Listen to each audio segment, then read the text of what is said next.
It's Not Okay, also known as Michaela. She's here on YouTube, an amazing supporter of the Cali Brick Clique. She live streams every Sunday. You can catch all of her videos. They're super thoughtful. She's starting to host a panel where we can talk about mental health in the Lego space in a safe area. Definitely check her out and subscribe. This is not a paid sponsorship or an endorsement. We just really like her, and she's our friend. Here's what I think about changing. Well, yeah. Even if you try to keep it lighthearted, there brings it to a reality. All right, so in 5, 4, 3, 2. Hey everybody, welcome back to another episode 23 of Cali Brick Clique on the new channel. And before we get into introductions, as always, you can find us in anywhere you can find Apple Podcasts like Apple Podcasts, Spotify, and we'll check it out. As of yesterday, iHeartRadio, I got it on there.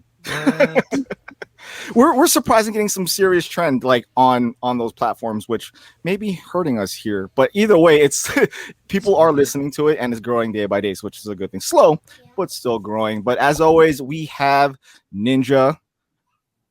He's still asleep. We have Claire, the plastic architect. Yeah, he's semi-awake. And then, well, this guy should not be. He's well into the afternoon at this point. We have Greg, a.k.a. Brickitect. How's it going, dude?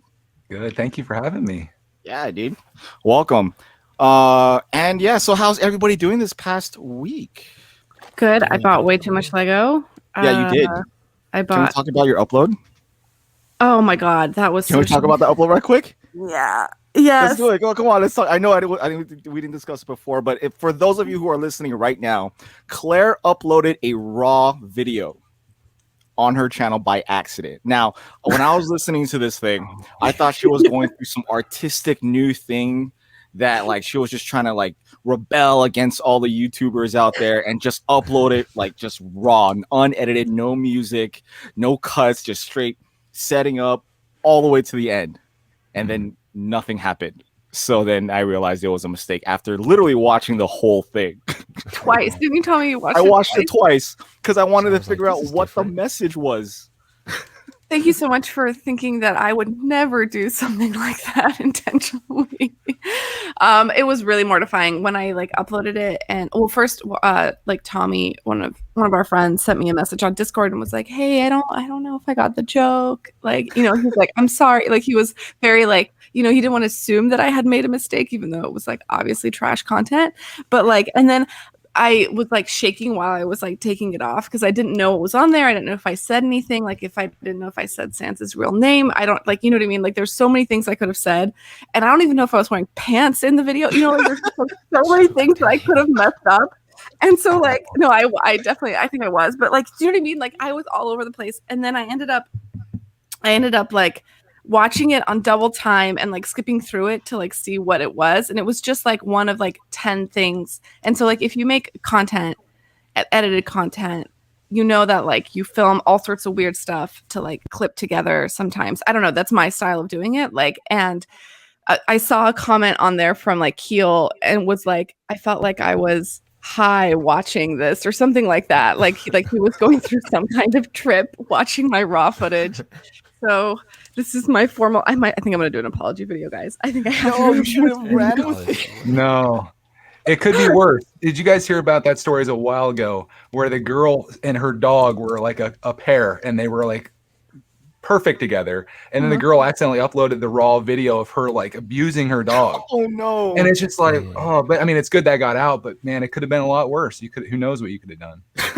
Yes, it's totally true. I don't know. I mean, like, yeah, people could know the real me, I guess. No, but it was the pantsless one. Exactly. So what is the lesson learned here? Review your footage or like review your video before you click public or publish or schedule or anything like that. So it happened. It's okay. Mercury was in retrograde. I was having all sorts of technical issues like all day. I don't even understand what that means. I mean, I do, but I don't believe that it's true. But yeah, it was. Was it just you clicked on the wrong video or like?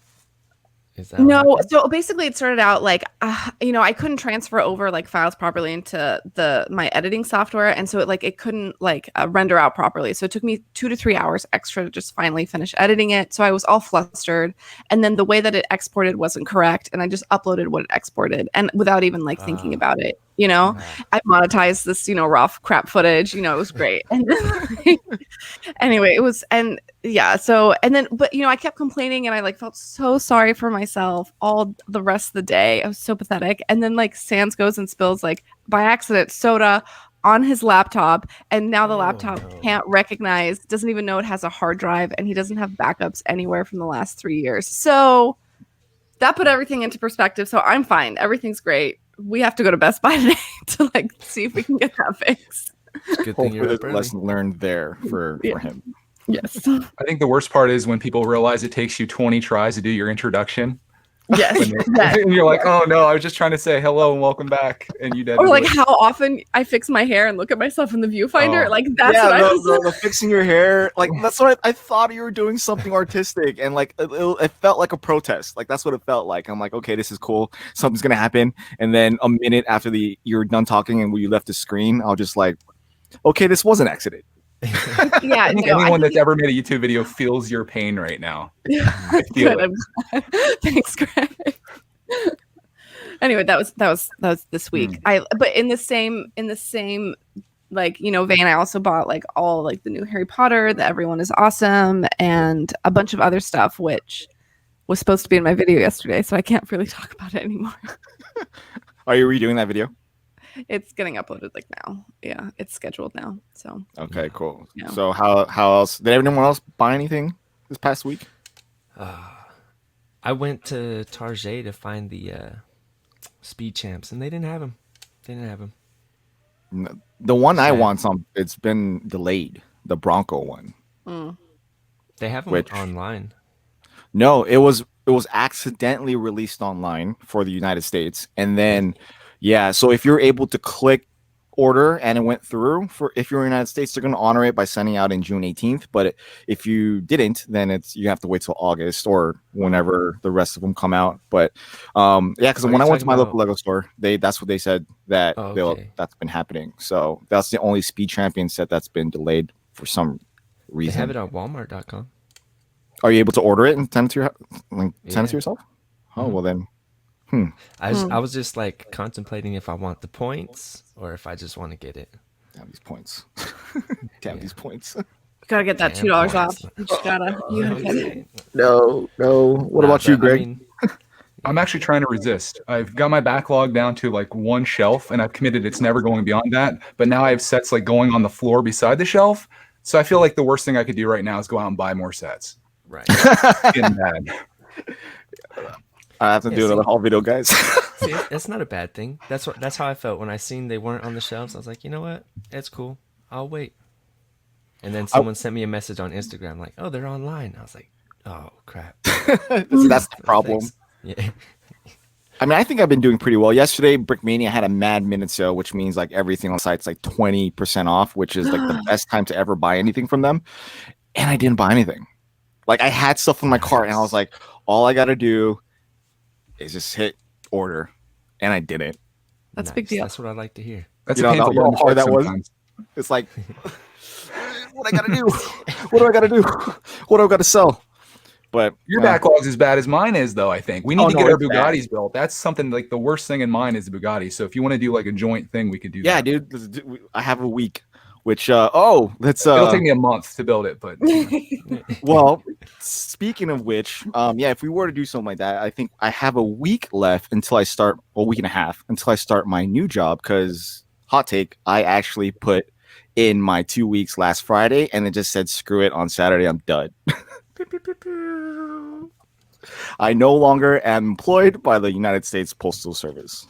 Congratulations. Oh my God, that weight lifted from my shoulders was amazing. But see, look, check it. The past couple episodes where I've been talking about this, actually good quarter of the episodes I've been talking about how much my life kind of sucks at the workspace. These past 3 days, I put in my 2 weeks on Friday. Oh, the best, I got to share this here. I have to share this. Best quitting story ever. Uh-oh, let's hear it. So for those of you that weren't paying attention to the previous episodes, I had a mental crash 3 Fridays ago now. So I called out that day, and then when I came in on Monday, I couldn't provide a doctor's note because I couldn't go to the doctor yet. But at that same time, I had to take my son to the doctor because he had a brown recluse bite. So I requested to leave early, which I wasn't able to leave as early as I needed to make the appointment. Another story at a different time. And then I requested time off, maybe like half a day off on that Thursday. That Thursday, I had a write-up for my attendance. And it's the first write-up I ever had from the post office, and it was for my attendance, in which I have never called out except for once when my dog died. The 4 times I requested time off, I'd never gotten. That's my son's daughter's birthday, Memorial Day, and when I decided to get the COVID vaccine, which is weird, I had to make a stink out loud saying, "You don't want me to get the COVID vaccine?" And then that's when they gave it to me. And then I'm never late. I'm there 15 minutes early every day, working 6 days a week, 10 days in a row before I get a day off. And for them to give me a write-up from my attendance was the final straw of my annoyance for working for them. And that was it. That was I'm done. I'm done working here. So I took, literally after that day, I got that write-up, I didn't show up for work for 2 weeks. So if they want to write me up for my attendance, there you go. I am not going to be here for 2 weeks due to mental stress. So I was getting help, counseling, psychiatrist. My meds were also not replenished, so that kind of made things worse. So my doctor pretty much said, I can sign off for everything. Just let me know what you need. Do you want the time off from work? I can give you that. You can only work, if you want to only work 40 hours a week, I can make that happen. You can have weekends off, whatever you want. And I was just in my mind, no, I'm done. I can just appreciate that letter, and that'll be nice. And if you can excuse me for upcoming appointments I'm going to want to put in my 2 weeks. So she wrote all that stuff. So when I came in that Friday, this past Friday, I handed them, I went to my boss, who I have issues with. Here's my letter excusing me for the past 2 weeks.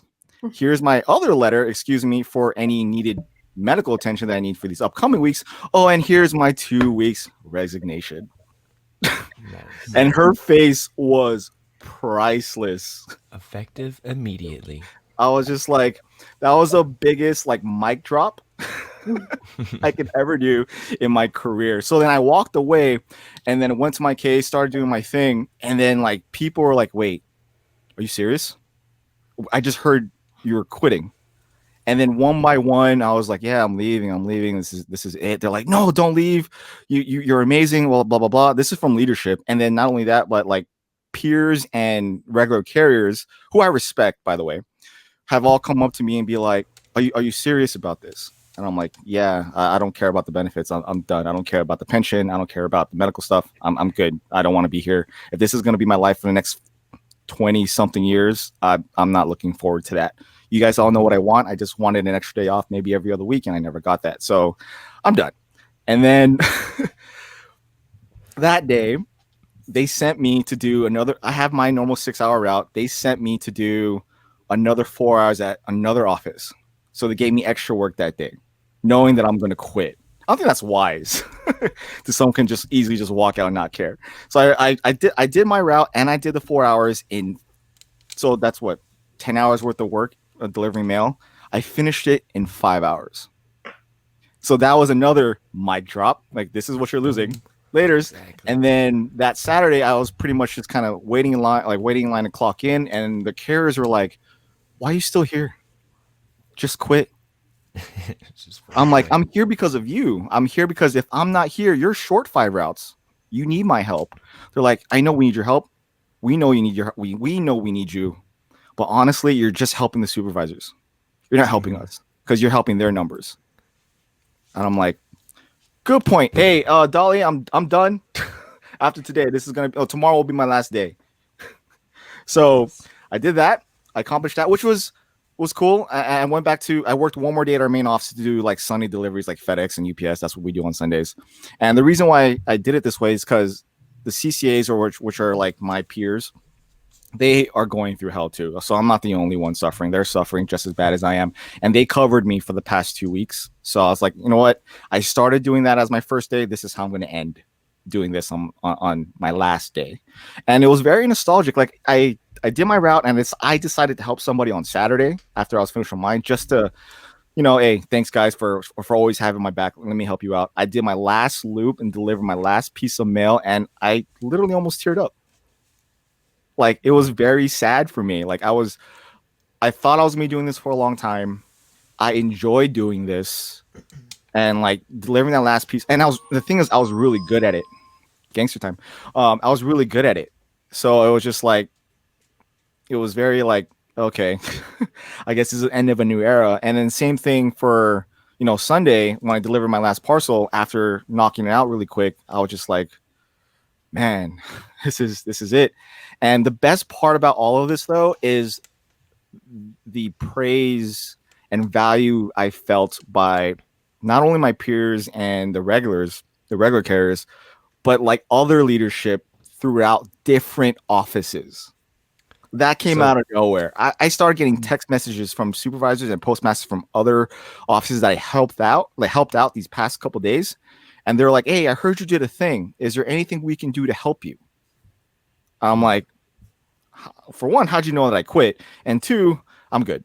I really appreciate it. I thank you for your help and supporting me with whatever I end up doing, but I'm done with the post office. And they're like, well, if you ever decide, you have a spot. So, well, that's good. That's good. So I'm like, well, that's a good fallback. But like, I've never felt this appreciated by the post office until they knew I was leaving. Yeah, that's what I was thinking. That's kind of weird. So, is it really just like where you were at? Like your supervisors were really the problem, I guess? Ultimately, a lot of people quit because of their leadership, right? A lot of people leave their workplaces because of their management. Yeah, that's the number one reason. Yep. Yeah. So for me, it was more like, yeah, it was my leadership. But for the most part, like, I just felt unappreciated. Like, the only times I requested time off, I never got. And if going forward in my life, this is my future, where it could take me years to become a regular carrier. And if that, I'm watching these regular carriers work more than they need to because they don't have a choice. I don't want that life. It's just I don't want that system. For you, man. We didn't want to be part of. Yeah. Yeah. So, I did a thing, and it feels so good. But and this is me before knowing that I'm gonna get another job. I have another one lined up. It starts in 2 weeks, and it is a risk because it's not what I'm doing now. Obviously, well, it did before, which is a guaranteed job until I decide to quit. This one is temporary for the time being, with possibilities of actually retaining the position going forward. But the plus side is that I'm working 9 to 5, weekends off, holidays off, a little bit more pay, not as much, but more pay. And then the best part is that I get to go into work with my wife. Okay. So I'm not going to see her, but like, we can commute together, and then I'll see you. And I get to work from home some days. So I don't see like why I would pass that up. Like, this is exactly one I wanted, and it's a risk that, although I might not see something at 6 months time, it's something to add to my resume if I decide to continue going into that industry. But it's me getting out of a toxic environment, which I don't want to find myself, which is a huge risk that I know Ninja has previously gone through, and Claire has currently gone through, and Greg, of all people on this panel, fulfilled what he wanted to do after his education, which I don't know, Greg, if you want to talk about that, about how you risked it all to do what you love, because that's essentially what we all want to do in life, right? Yeah, I think so. First of all, I'm proud of you for what you did, for obviously seeing that you only have one chance at this life and you don't want to waste it working for the Postal Service, regardless of what company it is. My situation was one that I went to school thinking that I knew what I wanted to do for a living. I went to school for finance, got my degree in that. I got a job in that right as the economy was crashing upon us and in the Great Recession. So that was really amazing getting that. I worked through that for a while I was constantly questioning like what my passion is in life, because personal finance was something that I always loved. But my idea was getting people out of debt as opposed to putting people in debt. And I worked in a place that did loans. And as much as people appreciated me in the way that they appreciate you, Shy, it's like, I don't really believe in what I'm doing here. And I stayed there because it was stable. And eventually I took a promotion, at which point I was really just miserable managing other people. I realized like I've always been the type of person that wants to be like the lone wolf to go out and get the kill, and bring it home yourself. I don't want to report to someone. I don't want people reporting to me, because most people that report to you, unfortunately, in a lot of circumstances, I found them to be somewhat incompetent, at least the place that I went into. And it was just terrible.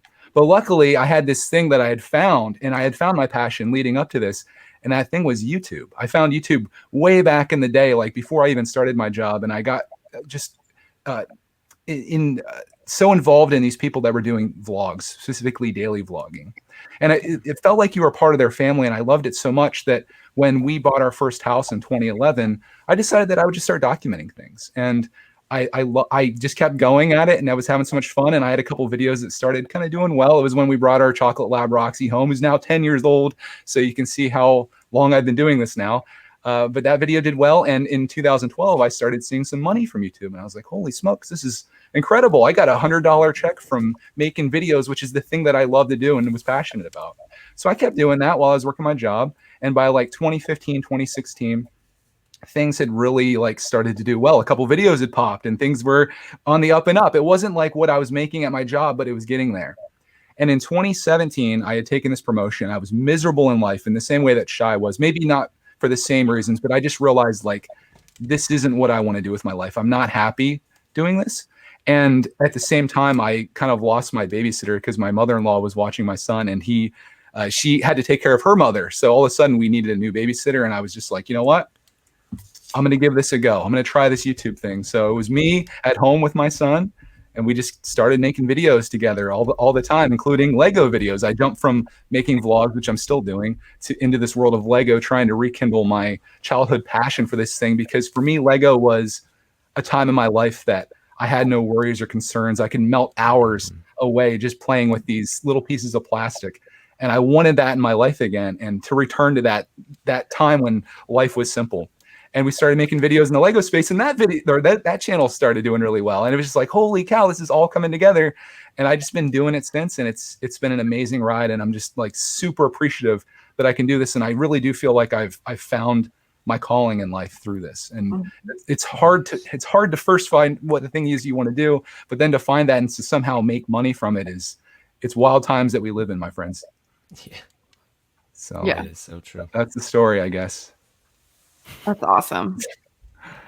That's like the what's it called? The like professional turn YouTuber like dream, I guess. You did it like it makes sense. Like you can't just like drop everything and go, which I think a lot of people want to do. You know what I mean? You want to just like but you can't do that. Like you have to work until you can like financially support yourself doing this. I mean, like anyway, but there were a couple things related to that. I had a major focus at the time. My obsession, I've always been obsessed over something. And my obsession was getting out of debt, because I was working in a place that people were happy to go into debt. Like, oh, I'll borrow, $4,000 to go on vacation. I'm just like, what are you doing? No, don't do this. But they're happy to do it. And I was like, you know what? I'm doing the opposite. I'm going to get myself completely out of debt. So if I ever do want to be free in this world, whether it's from this job or whatever, you can't do that when you're owing people money, when you're a slave to a lender. So I worked really hard, and we sacrificed a lot to get ourselves to a position where I was married at the time too. I should probably specify that, because that also helped. My wife had a very stable job as a teacher, and she also had our health insurance and benefits there. So my thing, I felt like even if this whole thing fell flat, because with YouTube, it could still happen. Like tomorrow they could be like, okay, we're done, which is unlikely, but possible. I wanted to make sure that we could survive on her income if we needed to. Luckily, it hasn't come to that point, but that was one of the things. And Shy talking about taking risks, I think that's one thing that helps, is make sure you kind of have your budget planned out. Make sure you're in a space where you're not going to lose everything and be living outdoors going forward or in your car. And if you have somebody else that can help you with this, like I wouldn't be doing any of this if it wasn't for my wife. So if anybody has ever watched one of my videos in the past like 5 years, it's because of her. Shout out to Mrs. Brickitect. Yep, she's the one. Otherwise, I probably would have been too scared. I'd been like, well, I got a health insurance, right? Shout out to the strong women in our lives. Yeah, they're incredible. But so, I mean, she's not really working for the man, unless you consider her job and profession is very admirable. She's putting the work in to allow me to do this. And I've talked to her before. I've been like, hey, let's just go all in on this. And she's like, no, this is how I find value. I love teaching kids, and that's what she wants to do. So yeah. She actually she wants to be there. Probably a smart move, honestly. Yeah. I'm like, become a YouTuber. I try to tell everybody, I try to convince everybody, but I found that you can only really convince people to make videos that really want to make videos. Yeah, no, that's true. I mean, you're the reason why I'm here, technically. So you're the reason why I'm here right now. There we go. Full circle on that one. Yeah, because I started watching Greg's World videos before I found Brickitect.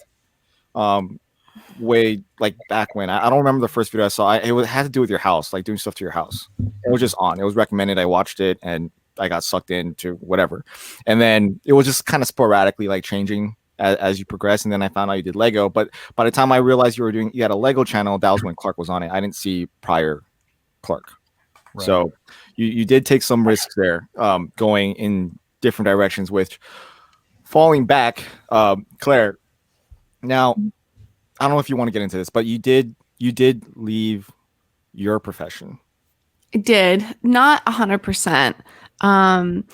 Yeah, it's not like I didn't like what I was doing. I totally liked what I was doing. You know, it was there's a few different reasons. I had lost my ability to develop work-life balance, and I had crossed the boundaries between work and life so many times over the course of 5 years that I was at this company that I had burned myself out, like extraordinarily so. And about 6 months before COVID, maybe 8 months before COVID really started, I had achieved that work-life balance a little bit more. I was, taking care of like my health and my mental health and socializing with my friends and not missing out on like key life events because I wasn't working 100-hour weeks anymore. I would wake up in the morning, open my laptop and go until maybe 11 o'clock at night, and then wake up at 6 and just keep going, just constantly on the phone, constantly training new staff. And then, so I was in like a managerial position, which I loved. I do like training people, that I do like, but also having to do like, the work that they were doing, you know what I mean? Like it was like full top to bottom, and the people that I was training would go to other managers who didn't know how to use the software that we use. So the people that I would train would not get to, usually they get to benefit you. You teach someone, how to fish, and then they fish for you, and then you go and like, create like a fish empire, like, you know what I mean? Like you're supposed to like be able to pass on the skills, and I wasn't able to do that. And so because of politics and history and hierarchy, I was still overworking and still doing the bottom of the tier stuff while also doing top of the tier stuff, which is great because I can do it all, and I'm full circle, and I'm very recession proof. I'm gonna cut you off right there. Now, is that working smarter? Same question you gave to me last time. No, it totally. I just wanted to throw that in your face. You can only do that for so long, right? Before it's not smart anymore. Because you have to. The thing is like, so when the recession comes around, or when there's like dips in the economy, like there have been here, architects are the first to go because construction stops, right? And so if construction stops, then design doesn't need to happen. And, anyway, it ebbs and flows. But like in 2008, 40% of the architects in San Francisco were laid off immediately, done. And so, ouch, that's scary. Yeah. And so that was when I was like graduating as well. And so or undergrad. And so I knew that was the case. I couldn't find a job in the United States. I was privileged enough to leave the country, and I ended up learning all the software that I could. So I'm like very much ahead of the curve. Like most people don't have the experience that I do with the software. So anyway, so I ended up burning myself out, which was my fault. The boundary thing is, that's my problem. I was single at the time. I only had to report to myself. I was out of a relationship, and I just dove into this job and essentially started a relationship with this job. You know what I mean? Like that kind of emotional dependency on it. I'm in that with YouTube, basically. Yeah, you're probably right now. Yeah, you have to be really careful with that stuff, because you have to be able to, I think, stand independently of what you're doing. You know what I mean? And like, even though things bring you joy, and like I love architecture, I threw myself into it, not because it's like financially lucrative. I threw myself into it because I loved it, and I chose a company where it wasn't like design frou-frou stuff. We were actually getting projects built. So there's like massive buildings around the city that I've done, which is awesome. It's like some kind of crazy narcissistic thing, but it's cool, you know? But separate from that, like I realized that, you know, I wasn't in a relationship. I wasn't on the path that I wanted to take. And then at the end of the day, what is actually like important to me? And it wasn't building high-end condos for rich people in San Francisco. Like that's not giving me purpose. You know, I studied design and space planning and, you know, art, and that's what gave me joy. And at my job, what I liked was actually just like working with people and training people, and I liked my friends that I had there, you know, and I'll have those friends like that. They're not going anywhere, you know, like if I'm not there anymore. But the truth is I'm burnt out, and I got burnt out, and I just made the decision to leave and take a 3-month sabbatical, and that's now over. Like I was actually supposed to go back this past Tuesday. And instead of going, I told them that I was not coming back anytime soon, and they were super supportive. Unfortunately, our CEO in the last month has been going through some pretty serious health stuff. But and he's gonna be okay. But what it did is his perspective changed entirely on. It's funny how that does that, huh? Yeah, and he'd never really experienced anything like that before, and so he was a lot more open-minded and was like, yeah, whatever capacity you want to come back later, we can have a conversation, which is great. It's you can't. It's nice to fall back. Yeah, you want to like be able to leave things on that kind of, you know, those kind of terms. So that was really great, and you know, I'm still friends with everybody. I'm going to go into the office, say hi. You know, it's not a big deal, but. You know, I'm only saying this because I don't think that they are listening, but I decided a couple weeks ago that I'm going to be making the transition into my own company. So I'm still going to stay in the architecture world, but do my own thing and do it at my own pace. And that's taking a risk right there also. That's a huge risk, starting your own business. Yeah. I'm a little bit afraid, but there's like, I'm really lucky. I have some connections. Well, I mean, I've been working for like, you know, a long time. So I have some connections, and it'll be okay. It'll be slow. But yeah, I basically like in working so much, you don't actually end up spending a lot of money because you don't go out, you don't travel, you don't do a lot. And so my savings are it all on Lego. Well now, yeah, but like, so my savings are okay, where I was like, okay, I can like do this and not have the same income for like a year and I'll be okay. Which is like super privileged that I can do that. Most people can't do that. And so that's like kind of the direction that I'm at. So I'm like, if this doesn't work out in the next like year, if I don't see any growth, then I'll go back or do something else, or like, I don't know, transition to tech, which is like a lot of my friends did that. You know, there's so many different spaces for like the design training now, which is really nice. So I don't know. I mean, at the end of the day, this is what I learned this past time around, because you know, I left Lego at it really messed me up inside, because I didn't know my value anymore. It completely threw me to the left, and I was unsure of myself.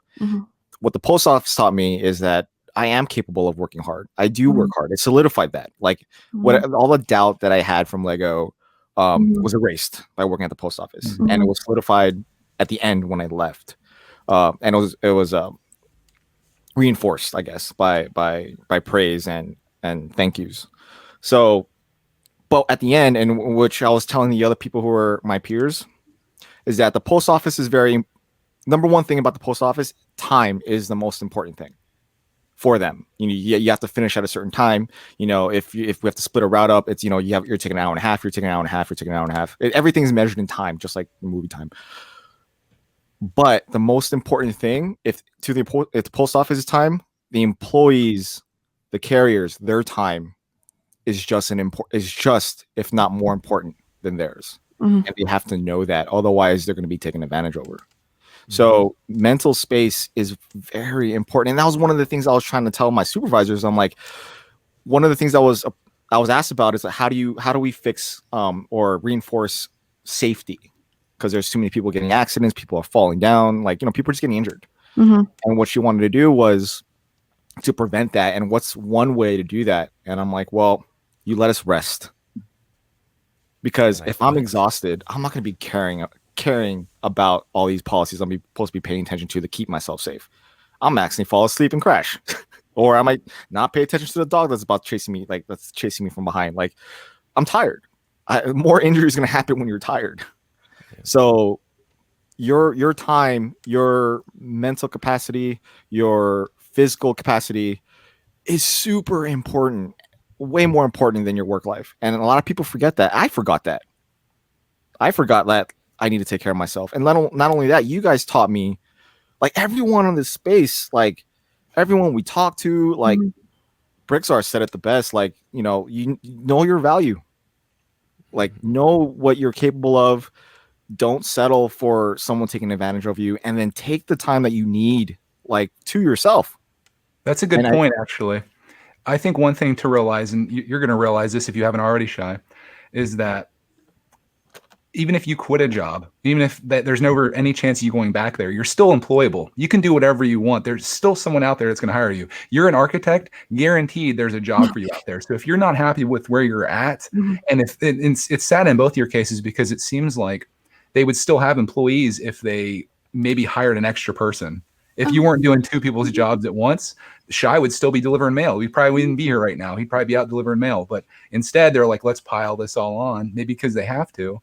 And now look what happened. Or you think but you're employable. Just remember that. Yeah. So if anybody's thinking about making that jump and you're scared to, you're probably not going to lose it all. You can go get a job. Everywhere around here, at least in my space, is hiring. Even the post office. Today I went there to the post office box, $19.06 an hour to become a rural carrier. You know, it's maybe you don't want to do that based on what Shy's saying, but I'm not downgrading the post office guys. It is a good career if you decide to do that. But not when you have small children and you want to spend time. Yeah. You're going to give up way too much, it seems. Yeah. The important things. Mm-hmm. What were you saying, Ninja? Forgot. What? Well, I mean, so I agree with what you're saying, though. Yeah. No, I can say anything. Well, I was going to say that we do have something to fall back on, all three of us. Ninja, I don't know what your educational background is, but like myself, Greg, you have a bachelor's, right? Mm-hmm. It's a bachelor's, and then Claire has a level way above that. So we do have something to fall back on if we really choose to, right? Sure. If we wanted to go back to it. So that's another thing that kind of added to that we are still hireable in those fields if we decide to go that way. I don't think I am, but I would consider that a loss if I had to go back into working in the real world, I suppose. That kind of sounds bad, but for me, like it's almost like you were a bird in a cage and then you got to fly around and see there's another world out there. You don't want to go back in there again. Yeah. So do you think, like, if you were to do it differently, would you do the same type of education? If I could go back, I probably wouldn't go to college. Why is that? Because I feel like I spent an incredible amount of money to get a piece of paper that didn't mean a whole lot. You know, like I think a lot of places, what's more important to them than education, and I don't say this to deter anyone from going to college because it can be very valuable, but I think experience is the most important thing. I think if you show up and you're a person like Shy, for example, that's a go-getter, they're going to recognize that and instantly be open to hiring you without an education that they expect from you. Depending on what you do. You're not going to be a doctor or an architect maybe, but you can get a job. You'll survive. It's hard though, because it's like you actually, like, as a person going to college now, you have to make that decision because it's like it's so expensive. It's like it's such a privilege to go, right? And so you have to weigh. It's not just an automatic, like, yeah, college is the answer for everybody, which is kind of like, at least when I was growing up, that was kind of the rhetoric or the brainwashing that was done.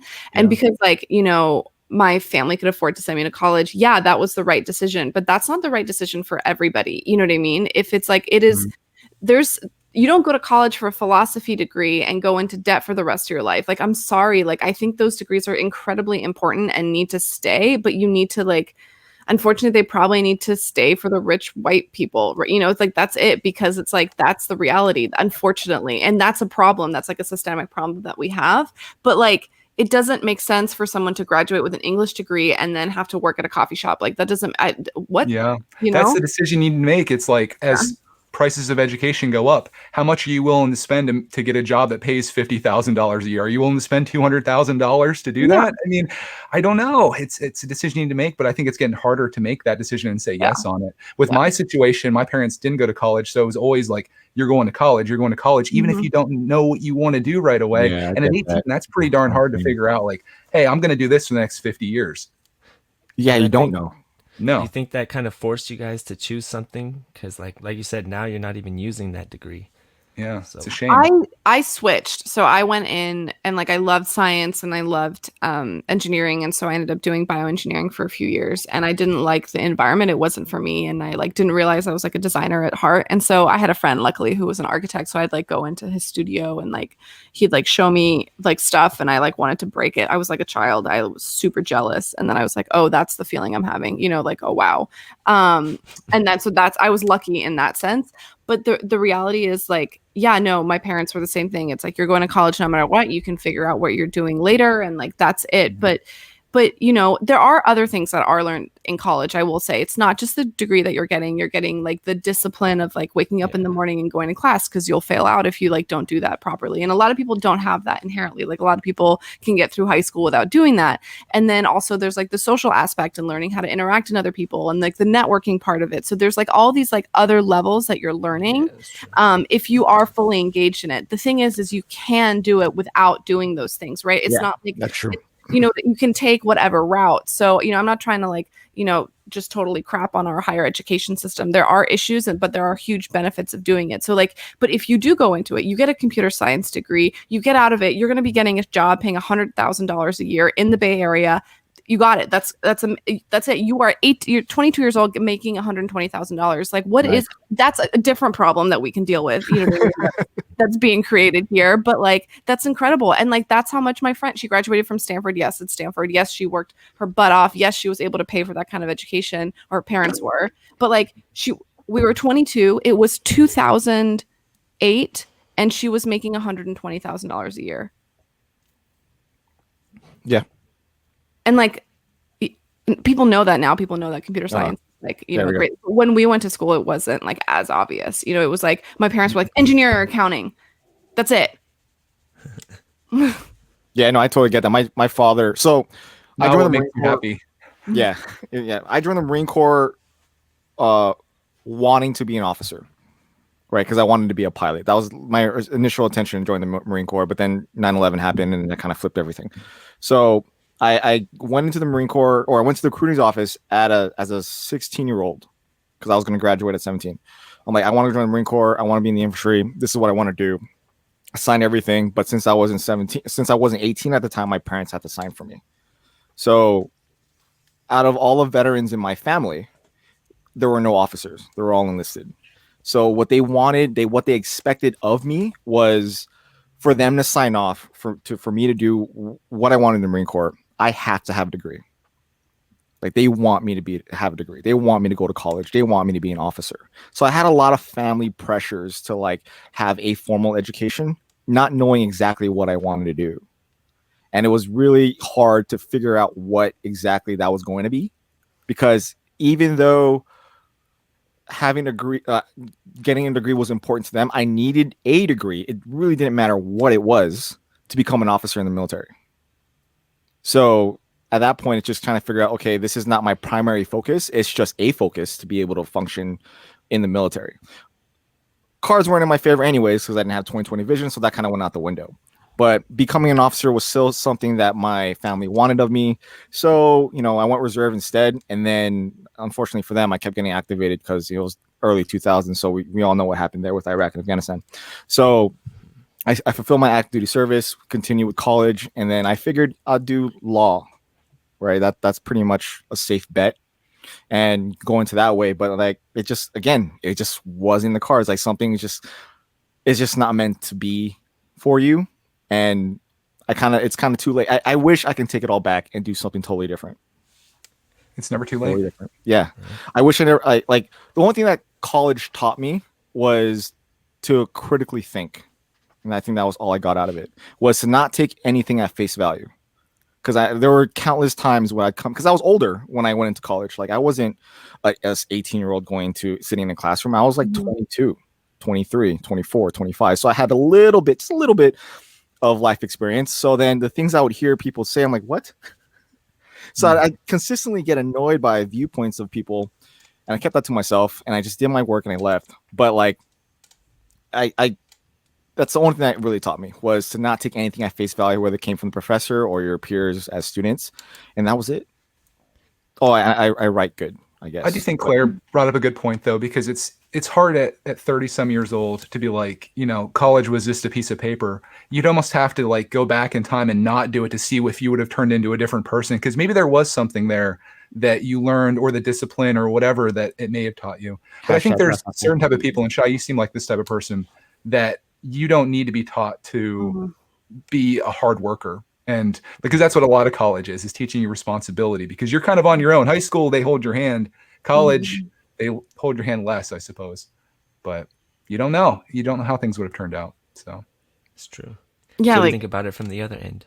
Yeah, that's fair. I just remember like people, like especially freshman year, failing out because they like couldn't handle having to make the decision for themselves to like do their laundry, clean their room, go to class on time, not go drinking all night, not go partying, and like not play video games all day. You know what I mean? Like I remember there was like waves of people that would fail out. yeah. Because But what's a better place to learn that at? Where you're spending thousands of dollars a semester, or at McDonald's where you just got your first job and then you don't show up, don't do your laundry, don't pay your rent? You're much better off getting out into the real world and learning those hard lessons than learning in a place where you're paying to learn those lessons. The ramifications are a lot less if you're learning those like at McDonald's, because you're not like losing, obviously, as you're not like in the hole, the same Yeah, way. sure. You just get fired and then you go work at Burger King the next week. Yeah. And figure out, oh crap, I need to do a good job. I need to actually show up. That's important. Yeah. There's like shame with failing out of school too, which is that shouldn't happen. You know what I mean? Like that as well, because it's like, I feel like for our generation that was a thing when we were all students. Employers definitely look at if you finished school. Yeah, but they don't verify unless it's like a profession. So it's just like you could literally just put anything on. If you were just go for like a job, like are they really?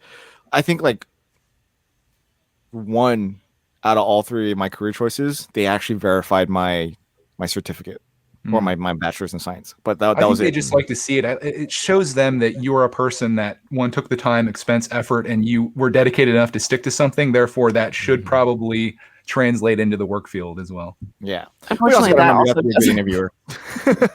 Make sure you're a good interview, guys, if you do have all that stuff, because ultimately it comes down to your conversation with that person in that interview. First impression. #sense. Yep. Shout out. So with that being said, how do you guys feel about our educational system? Because obviously it's not the same on how we viewed it back then. As adults, working adults who have lived life, have real responsibility.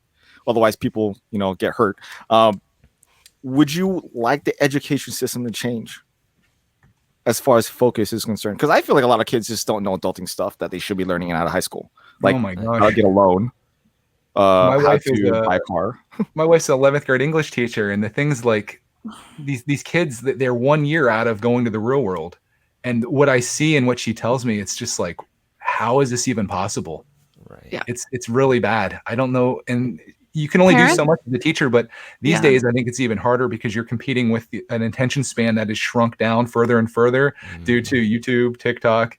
Everything. How do you stand in front of kids and talk to them for 40 minutes when they're used to flipping swiping to get to the next video in the next 2 seconds? Yeah. It's terrible. No, it is. I think personal finance is something that they should teach like in freshman year. That should be mandatory. Yeah. How to open a checking account? How do credit cards work? How to What's an APR rate? Learn it before But you it make the doesn't. mistake. But here's, to be fair, I agree that should be learned, but it doesn't resonate until you're doing that yourself with your own money. That's the thing. You know what I mean? That's a good point. Other than credit cards, if you could warn them ahead of time on that would be. Yeah. Well, Or like yeah, I mean, how to establish proper credit. Yeah.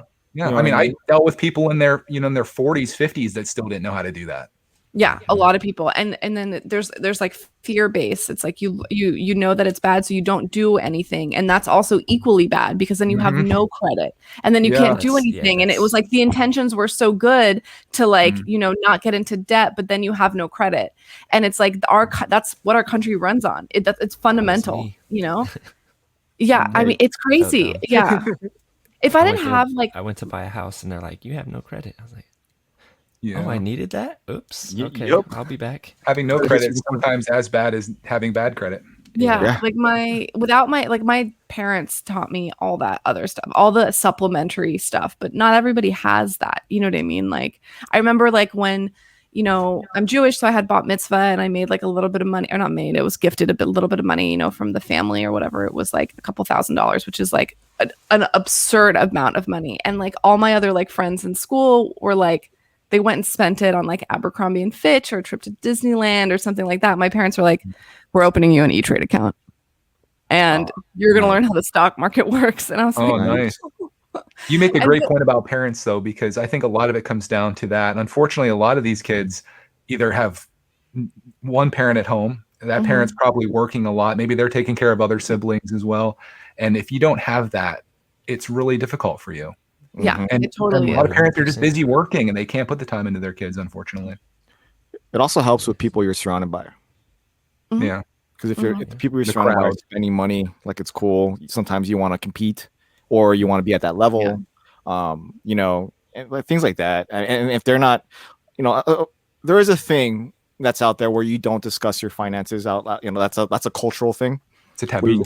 It's a taboo. But I think it is important at times because it teaches you how to be responsible with your finances. Like it teaches you like, okay, it can motivate you or it can demotivate you. But I mean, like it's very important. Like for example, like Marines, right? When we come out, a lot of Marines enter the military like at 17, 18, 19 years old for the most part. We don't know squat. We are what I call stupid adults. You don't know anything.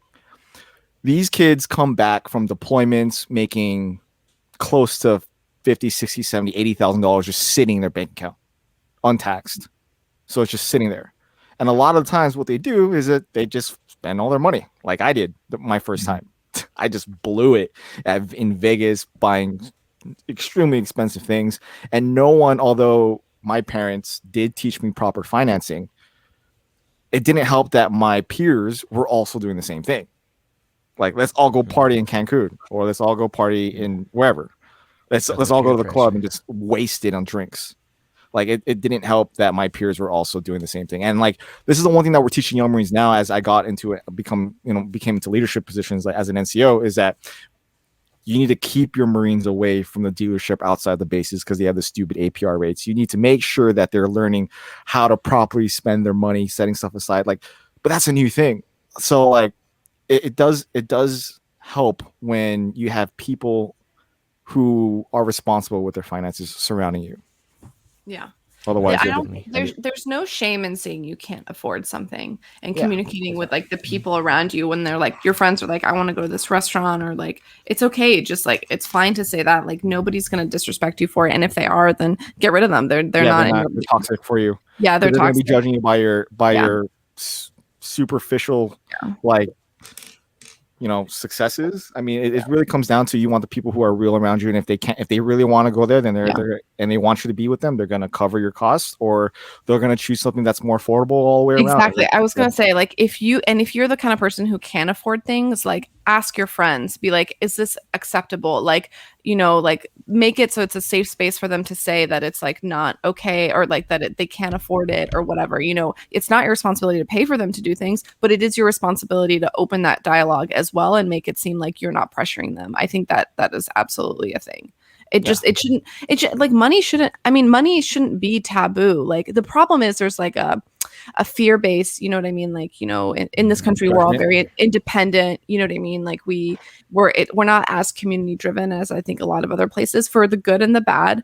And you kind of feel like people are always trying to take something from you in a way. And so I think when people start making money, they start feeling that way. And I think that's when it starts to be taboo, because you like don't want to share this thing that you have or whatever, you know what I mean? Like, and so people feel vulnerable when they share things like that. But I think there's certain ways to carry yourself so that you're not vulnerable. I I mean, it think. also comes from like what you mentioned like a while ago, where you ran into a friend who pretty much judged you for the decision that you made because you're not like she's like a ER doctor or whatever. her and her husband. And they were pretty much you told them what you were doing, and then they pretty much had like this judgment in their face or in their dialogue that was just very inappropriate. But you know, you're not the same level of money, so why should I be talking to you like that? That is really saddening to see in our culture where you're judged by your profession.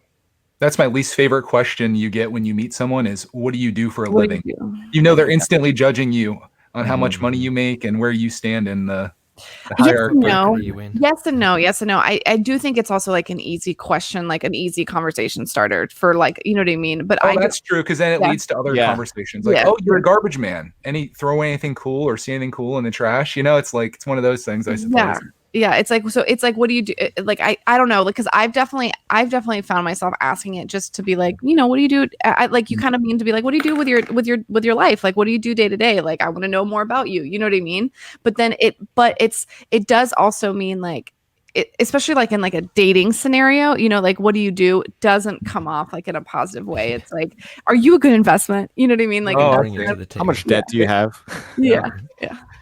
Are you financially responsible? Can you tell when you're dating if it's a conversation one or if it's one where they're judging you? Usually you can. I don't know, but like that's totally presumptuous of me to probably say that, but I don't know. I think that a lot of people like in the Bay Area, it's really common for people to be like, what do you do? And it's coming from a place of judgment. So it's really hard because a lot of people here are like ultra educated, like doing really well, like working in tech. Everybody works in tech. And then they find out you don't work in tech and they're like, oh my God, you're a unicorn. And it's like, do you think there are other industries that need to support your industry? Like it's kind of the same. Like you live in an apartment, don't you? Someone had to build it. Like someone else has to clean it. Someone else has to feed you. Like who do you think does that?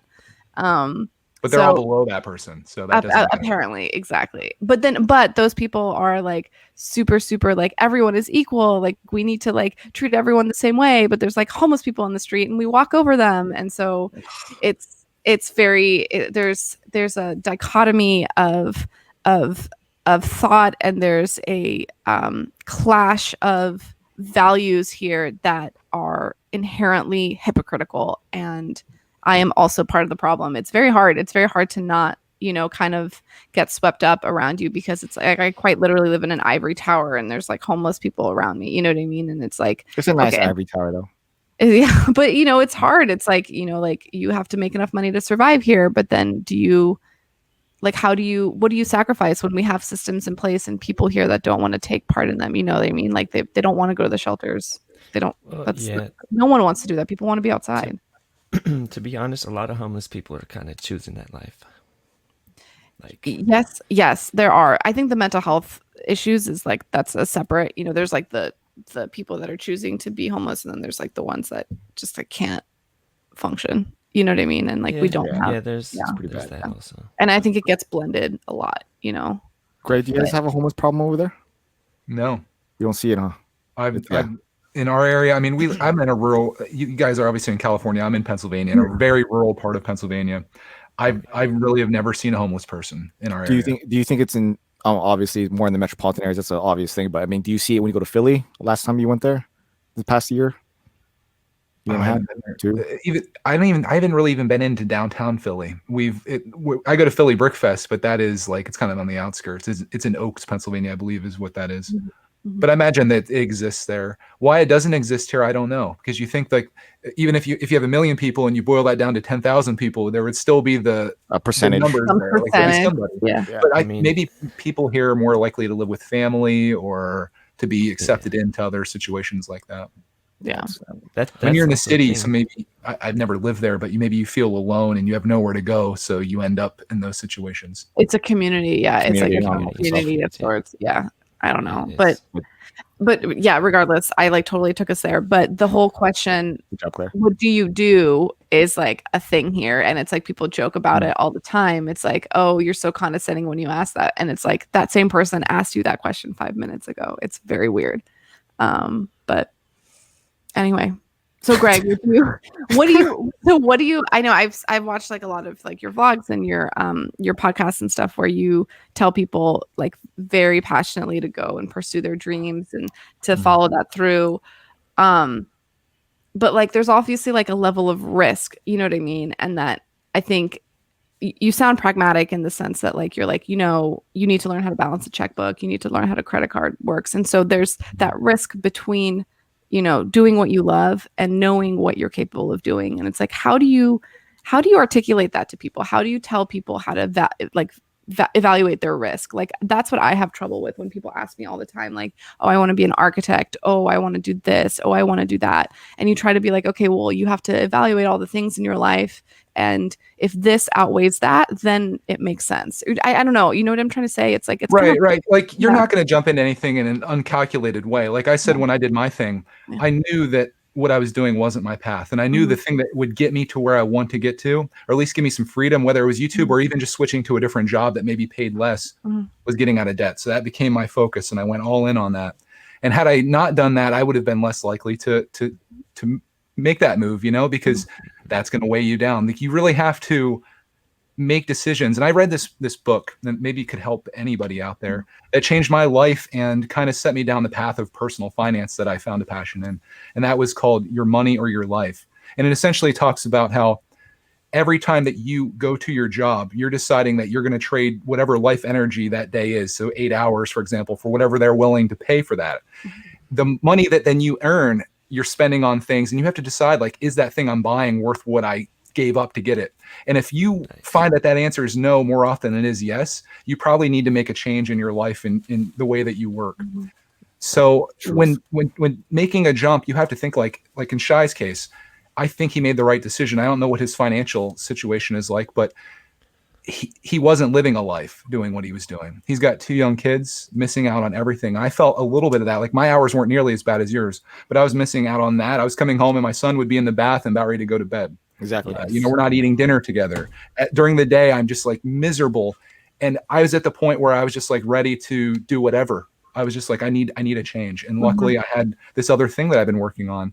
And then it was getting progress, but nothing just comes to you. Like you can't just sit there and expect the world to open up. You have to work for that thing. So whatever you are passionate about, even if you don't know what that is, like I always tell people, just take some steps towards that. The worst thing you can do is stay right where you are if you're not happy. Even if you go the wrong direction, at least you're going somewhere, Yeah, that's true. See, that's what exactly do you have to lose? And you have to think of things like worst case scenarios. So for me, it was like, okay, YouTube completely shuts down. My income goes to zero. What can I do? I can go get a job. If that doesn't happen right away, we have my wife's income. I know some people don't have that, like that fallback, but that helped obviously. But what's the worst thing that's going to happen? You're not going to die. That's the worst thing that's going to happen. That's not going to happen to you. No, that's not going to happen. But at the same time, I would say that your experience on YouTube, like with the success that you've had, is also something that you can fall back on. That is also a career. You can go work in social media. You can go do that. You don't have to go back to finance. Marketing, social media. It's hard though, because I always like, even though this is like a thing that earns money and my accountant would say it's in a business, I always just view it as like my hobby. I'm just making videos of my life and putting them out there and they make money. I don't really think about it like, oh, I could turn this into this thing or whatever. Maybe but you created a brand and you look at numbers. So you are learning things. Analytics. You're learning a lot of things that people who are getting degrees in communication are currently learning now.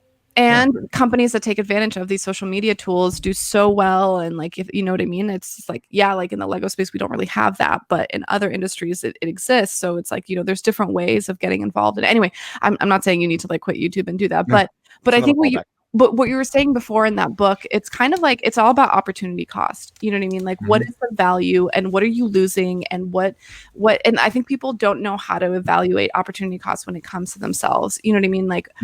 Like it's just your time and everything that you do and everything that you decide, like how you wake up in the morning and the attitude that you take and the smile that you have on your face or the grimace or whatever it is, that's value that you're adding or eliminating from your day. You know what I mean? And that's opportunity cost. So if your job is going to turn you into a horrible human, like my hand is raised, like I get stressed out. I like cannot handle it. I am an intolerable person.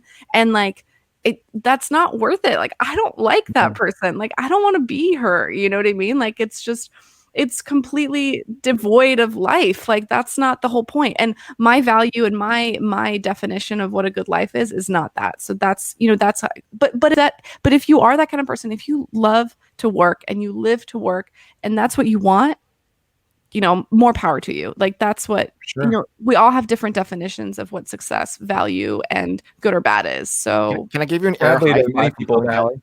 that definition is money, though. Sadly, yeah, Air it high is. five? Air high To five? me, Yeah, you, because we both it literally took us when did we graduate high school? 2004. So it is now 2021. How long did that take for us to figure that out? you know how many people told me that though? Do you know how many people like said that to me? And you know how many times I even said that to myself and I thought I understood it? Like it's kind of like a lesson that you need to learn on your own, I think, because it's also like a security thing. Like maybe I was insecure and I didn't think that I was worth feeling a certain way. I don't know.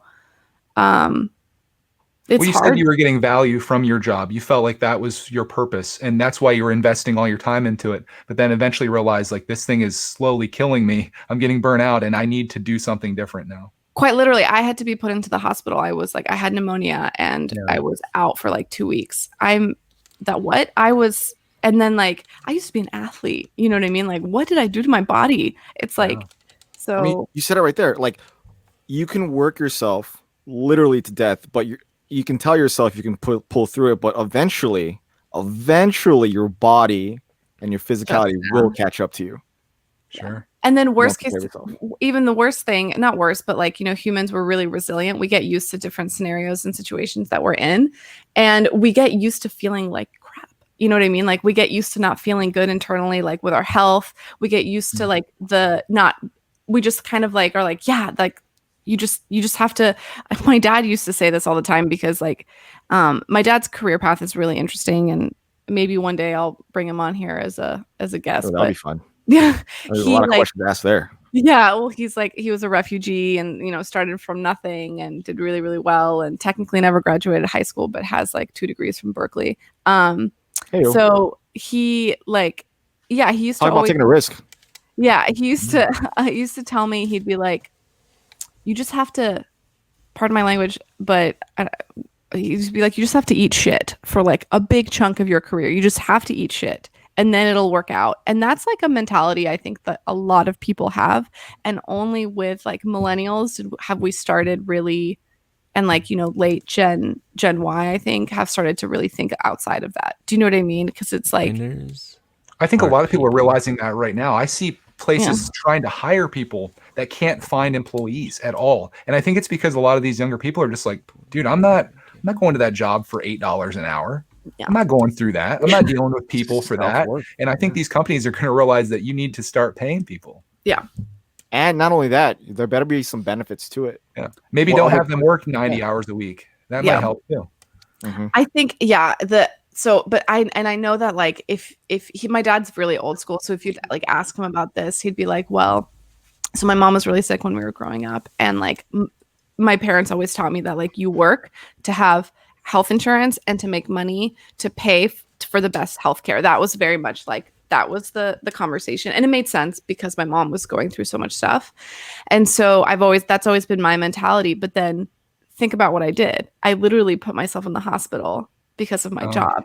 Like it's the total opposite of what I was taught, because you get lost, you know what I mean? In the rat race and the mania, in the fact that it was giving me like my identity was tied to my job. If I wasn't an architect, like killing it, like some badass man, who was I? Well, actually, I'm a person who's had lots of experiences, but you have to like kind of define it in like a different, ephemeris, or it's just like it's a bit different. And I think we're always like, what do we look like on paper, and what does that mean? And it's so silly. It's so silly. Oh, I get it. Maybe when the question gets asked, what do you do? Your job should be the last thing you say. Well, I'm a sister, I'm a daughter, whatever you may be. Yeah, maybe that should come this morning. That. Yeah, exactly. Or you can just say the daily functions. Like I've definitely, like if I've been in a bad mood, I've been like, well, like my stomach's not feeling really well today, or so like I took some Metamucil, or I don't know, I'll just like say something like that. You know what I mean? Just to be like, like what did you do? It's like, well, I don't know, but I picked up the mail. I don't know. you could be a pain in the ass, or you could be Sure. redefining. I've wanted one to of say those. like some really lowly positions just to see people's response. I mainly fear that question because I don't want to say YouTube and I don't want to have to then explain what that means. So I probably Just fear say that a question rapper. for more reasons than most. But You should say like content creator just to throw them off so, completely. like I work for Google. There you go. Boom. You're not Like, wrong. what? You're not wrong. Well, technically, right? Yeah, you're not wrong. Technically, yeah, you're not. You're getting paid by them. Yeah. Yeah, they have a W7, 9. I can't remember. 99, I guess. Yeah, it's just exactly. you're not really an employee, but whatever. Still, You could know, say you're a you are. No contractor. one's gonna You're a Your contractor. contract. Your You're a contract. contractor. You Yeah. can say that. I'm a Oh contractor. yeah, great. I work. You can say I work. You know what in I've been social media. saying though? This last year's worked great. I just say, I work from home, and only a few people actually say doing what. They just kind of leave it at that. You can say marketing too, though. Sure. There's a lot. There's a lot of things you can say now, and I feel like nowadays it's starting to become more prevalent with social media. That's an actual career path that is very, very, very important. And because I used to laugh at people with communication degrees, but now I'm like, okay, those people are making some serious money now. Now that social media is a thing. So well, You know, every kid in school right now wants to be the next TikTok star, or Yeah. YouTuber, or whatever. yeah, because the people that because I remember when I was going through college, like when you would say I'm in communication, like what does that mean? What are you doing with that? Oh, I remember that. That was like the athletes used to always do. Yeah. The cheerleaders, the athletes. Yeah. And then I'm looking at them now. I'm like, they're creating new networks on YouTube. They're creating their own like social media platforms. They're really big bloggers or whatever. Like they have literally taken advantage of. I don't know. That's not everybody I know. That's not everybody, but I mean, there are Yeah. some prominent ones that I know in my space that have done hashtag MySpace that have been successful in that nature. And yeah, but that's a lot of career paths that you go to. There's a lot of people that don't make it. I'm one of those in my degree, so I'll be a statistic in that nature. But it is funny to see how the world with this past year has flipped with what is important and what career paths are available and needed going forward, especially your workplace. A lot of people are now just working from home, and that's a thing that the previous generation was not accepting until this happened. I think employers finally realized that employees don't need to have somebody hanging over their shoulder for them to actually get their work done. Exactly. And maybe jobs don't actually take 40 hours a week to do every single job in the country now either. You know? Totally. Exactly. And it's a good way of weeding out the people that aren't there and like don't want to be there. Do you know what I mean? Like aren't mentally checked in, because you have to make one little you have to do one extra step to kind of, check in, and it kind of eliminates the people that are incapable of doing that. Yeah. But I would like to say though that like it is totally acceptable to say that you do YouTube. I think people should like hold their heads high, because it is something that it's a lot of work. It's a lot of discipline, and it would be naive of anyone to think otherwise. Do you know what I mean? And it's like, yeah, maybe when you get to a certain point, there are some YouTubers that upload like once a month and they still do great, but like they weren't always like that. You know what I mean? No, And there's a grind. yeah, And there are definitely channels that are like, post a video and they do really well, and it seems like it came out of nowhere and there was like nothing else, but you don't know what else is there. You don't know how many channels that person tried. You don't know any of that. So it's like, it's definitely like, it's not, I do think that there was a stigma on it, but I do, at least here in the Bay, it's really lifted in the sense, it's in certain circles, it's definitely lifted in a different I feel like it's always going to be that way. Yeah. You're always going to have those people who are going to judge you by what you do, and not know the real thing that you could actually be making 3 times more than they are. They just don't. They're just not prevalent. You know what I mean? Yeah. So, it's crazy to see our culture change with what's important, and I think we used to get bagged a lot as millennials by the older generations by saying that who we are, but as people and what our values are. But yeah, you're right. We are sticking up for ourselves, saying what's important now with what the world's going through. We're the ones eventually going to be leading the country in a decade. I think it's going to be a good thing. I think it will be. We've done a lot of culture shifting and especially values in the past past 2 decades that we've been literally adults. And it's crazy to see that you literally can flip the script on what's set in front of you and still succeed. I think it's awesome you're doing that right now, Shy. Yeah, thank you. I hope so. I hope I made the right decision because it is a risk. A calculated risk and one that's worth taking. Yeah, exactly. When your kids are grown up, you're going to be thankful. That's all that matters. I'll never be able to buy this time back, and that's the most important thing. So No. yeah, cool. Wow. Well, I guess that's a good way to end it. Does anyone else have anything to say before I do our final words? This is my favorite type of Lego podcast. The one where we don't talk about Lego at all. Yeah. We're really good at that here. Yeah, we hardly talk about anything Lego. Like we'll talk about for like a split second, and then let's get down to the realness. Down. That's why we keep my sig fig right there. Right? Keep it Yeah, grounded. Ninja sig fig's the only Lego that we talk about. Or like our background. Or our rooms behind us. So Yeah. technically we are a Lego podcast, but we don't talk about Lego at all. Yeah, I was futzing with my little Harry Potter But, see, character. but to be able to get all this, you have to be able to accumulate this somehow. So, and this comes with emotion behind it. It's not just an empty brick, and we're not zombies just walking to a store and buying something. There is stuff that comes behind it that a lot of the things in our lives, that a lot of people don't like to talk about, play into. So let's just harp on that. But if no one else has anything to say, Greg, thank you for being here. Thank you for having me. I appreciate it. It's a great conversation with you guys. And yeah, you're always welcome to come back if you want to yell at somebody. We'll be more than willing to debate or side with you. So with that being said, remember you can find this on any podcast where podcasts are available. Oh, I said it right this time, and to include iHeartRadio. So with that being said, all right, guys, have a good evening. Peace. My bad, Ninja. I cut you off like 50 million times. He's got like that mellow jazz sound. I feel like he could just do his own thing and like really relax some people. And it's very relaxing. It's good. It puts me to sleep, literally. For sure. Let's just listen to what you got.